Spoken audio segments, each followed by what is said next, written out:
Welcome kids, parents, and families to today's Explainer. I am so excited you're joining us because we are diving into a story today that is just, wow, it is absolutely packed with intense emotions. We're talking a terrifying journey and the incredible discovery of finding a completely trustworthy friend when things get, frankly, incredibly tough.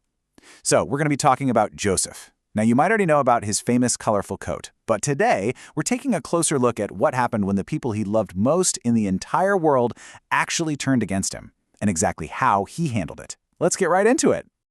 Okay, let's dive into this. Tell me, has a friend ever let you down? Or have you ever felt just completely alone in a really scary situation? Maybe someone said something mean, or they left you out of a game at recess, or maybe you were just in the dark and felt frightened. Listen, those feelings of sadness and loneliness, they are very, very real, and they can hurt a lot. It is perfectly normal to feel upset when people we trust let us down. Today, we're going to see how Joseph felt those exact same feelings a long, long time ago. Now, to really understand our story, we need to talk about our word of the week, and that word is trustworthy.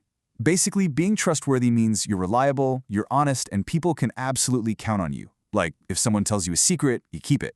If you promise to do your chores, you actually do them. But what happens when the people around us aren't trustworthy?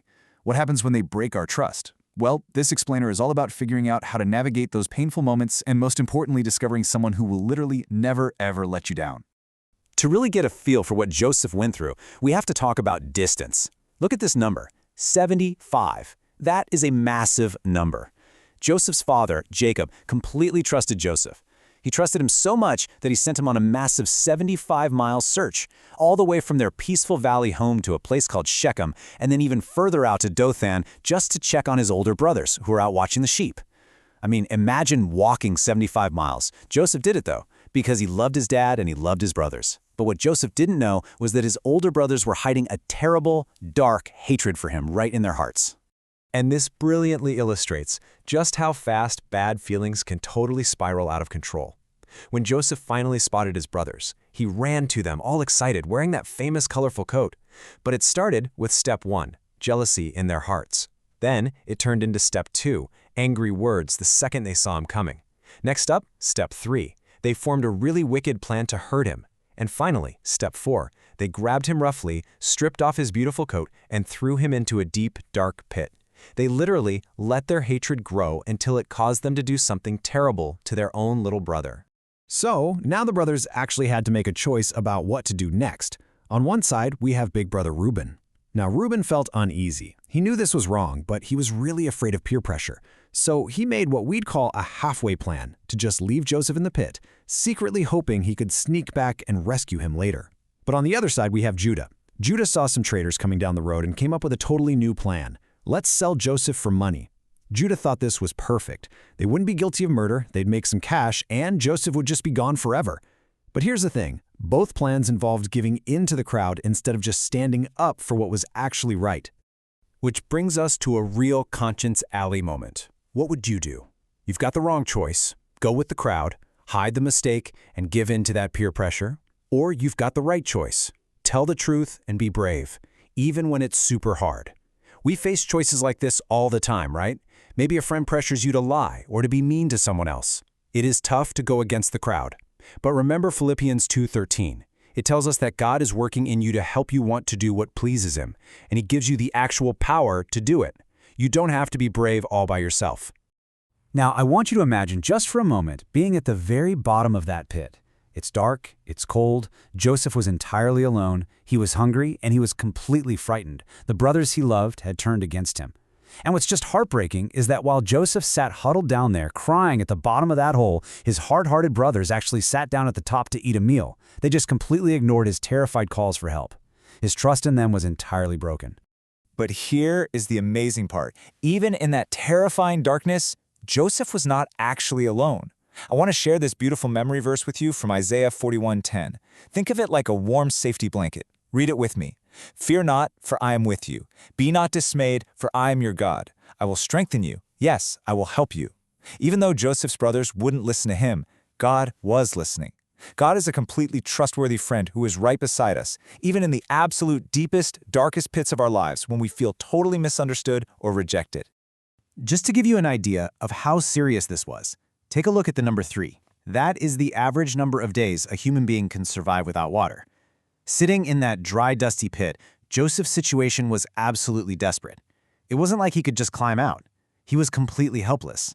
And knowing that really helps us grasp just how terrifying his situation truly was, and why he needed God's strength so very much right then. And you know what? Joseph's journey was only just beginning. Let's map this out. It started with hours of walking away from his father's tents to Shechem. Then it dragged into days of searching until he finally found his brothers in Dothan.